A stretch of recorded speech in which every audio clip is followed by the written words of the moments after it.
কি খাবারটা দেখেই লোভ লাগছে তো? এটা কিন্তু পনির না, এটা চিকেন। আজকে তোমাদের সাথে আমি শেয়ার করে নেবো আমার একটা হোয়াইট চিকেনের রেসিপি।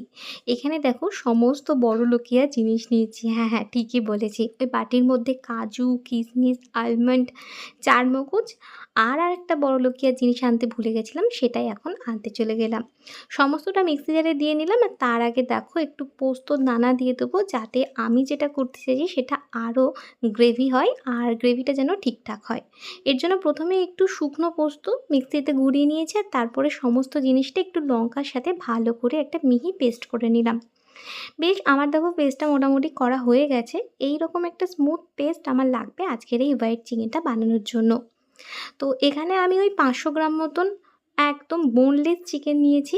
আর এই রান্নাটা করার জন্য কিন্তু বোনলেস চিকেনটাই দরকার। আর চিকেনের কোয়ালিটিটা যেন একটু ভালো হয় সেটা দেখে নিও, নাহলে সফটনেস ব্যাপারটা কিন্তু আসবে না।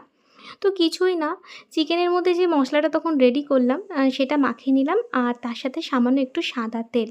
এবার তোমাদের সাথে দেখে নিচ্ছি এই চিকেনটা রান্নার জন্য ঠিক কী কী লাগছে। হচ্ছে একটু পেঁয়াজ আর তার সাথে 2-1 কোয়া রসুন, একটু আদা আর সামান্য একটু টক দই আর 2-4টে মৌরি আর 2-4টে গোলমরিচ একসাথে এটাকে ব্লেন্ড করার রয়েছে। আর এই ব্লেন্ডটা হচ্ছে যেটা আমি একটু আগে করলাম, কাজু কিশমিশ আলমন্ড সেটা, আর কিছুটা ওইটা দিয়ে এটা ম্যারিনেট করে রেখেছিলাম। আর এখানে যেটা আছে, এখানে হচ্ছে কিছুটা আমুলের বাটার আছে। আর ফোড়নের জন্য আমি ইউজ করেছি একটু জিরে, একটু হোয়াইট মরিচ, গোলমরিচ আর একটুখানি হচ্ছে বাটার আর লবঙ্গ, মানে নর্মালি যে জিনিস আমরা ফোড়ন দিই সেটাই। চলো রান্নাটা করে দেখানো যাক। সবার প্রথমে আমি গ্যাসটা অন করে কড়াইটা বসিয়ে দিলাম আর সবার ফার্স্টে আমি আমুলের বাটারটা দিচ্ছি। তোমরা কেউ চাইলে এর গোটা রান্নাটাই কিন্তু বাটারে করতে পারো, কিন্তু আমি বাটারের তেল মিক্স করে করছি। তো বাটারটা গরম হয়ে আসলে দেখো আমি ফোড়নের জন্য যেটা রেখেছিলাম সেটা দিলাম। তোমরা চাইলে জিরেটা স্কিপ করতে পারো। তো এরপরে আমি যেটা দেব, আমার ফোড়নটা একটু গন্ধটা ছাড়লে আমি যে ওই পেঁয়াজ একটা মৌরির পেস্ট করে রেখেছিলাম সেটা দিয়ে দিলাম। পরিমাণগুলো আমি লিখলাম না, আমি আন্দাজ মতন দিয়েছি। তোমাদের যদি কারো জানার প্রয়োজন হয় আমাকে কমেন্ট করে জানিও, আমি পরের ভিডিওতে সমস্তটা ডিটেলসে জানানোর চেষ্টা করব। তো এরপরে ম্যারিনেশনের যে চিকেনটা ছিল সেটা দেখো আমি দিয়ে বেশ খানিকক্ষণ কষিয়ে নেব। খুব বেশিক্ষণ কষাবো না, কারণ সবটাই বাদাম জাতীয় জিনিস, জ্বলে যেতে পারে। মোটামুটি 5 থেকে 7 মিনিট মতন কষিয়ে দিলাম। আর কষানোর পরে দেখো এত সুন্দর কালারটা হয়েছে, এখনই মনে হচ্ছে একটু নিয়ে খেয়ে নিই।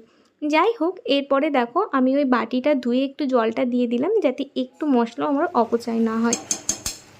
তো বেশ খানিকক্ষণ কষানোর পরে ঠিক এইরকম একটা জল ছেড়লে আমি আরেকটু বাদাম বাটা দিয়ে দিয়েছিলাম, মানে যে পেস্টটা তখন রেডি করেছিলাম সেটাই। তোমরা চাইলে এটা স্কিপ করতে পারো।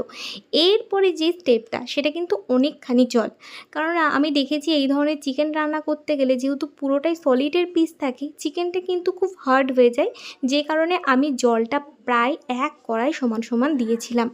তো জলটা মেরে আসতে প্রায় আমার 1 ঘন্টা মতন টাইম লেগেছিল। আমি একদম মিডিয়াম স্পিডে নাড়িয়েছি আর এর মধ্যে পরিমাণ মতো নুন, চিনি আর সবশেষে একটু কর্নফ্লাওয়ারের জল দিয়ে আমার রেডি হয়ে গেল হোয়াইট চিকেন। কেমন লাগলো আজকের রেসিপি?